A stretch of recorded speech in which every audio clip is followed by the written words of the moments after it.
Hi guys, আসসালামু আলাইকুম। স্বাগত আপনাদের পেটস উইথ আরিফ ইউটিউব চ্যানেলে। কবুতরটা দেখতে পারতেছেন, একটা ঝাঁক কবুতর।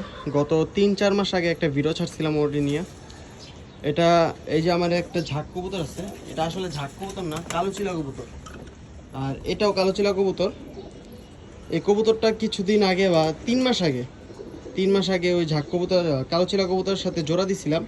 জোড়া দেওয়ার পর একটি বাচ্চা নেওয়ার পর রেস্টে দিছিলাম। রেস্টে দেওয়ার পরে একটা বাতাসে পর কাটা অবস্থায়, মানে বাসায় নিচে ছেড়ে রাখতাম, পর কাটা অবস্থায় একটা বাতাসে পড়ে গেছে, আশেপাশে কোনো এক জায়গায় পড়ে গেছে। আজকে 3 মাস পর ব্যাক করলো। ওরা আমি কোনো সময় লাগাইও নাই অথবা কিছু ওরকম কিছু করিও নেই, জাস্ট বাসার নিচে ছাড়া থাকতো পর কাটা অবস্থায়।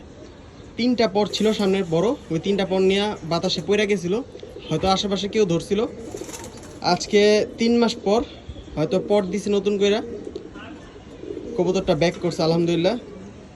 তো যাই হোক, এখন আপনারা জানান এই কবুতরটা লাগায় ফেলবো নাকি বাচ্চা নিব, আপনারা কমেন্টে জানান। আজকের জন্য এতটুকুই, দেখা হচ্ছে নেক্সট কোনো ভিডিওতে। তত পর্যন্ত ভালো থাকবেন, সুস্থ থাকবেন। আসসালামু আলাইকুম।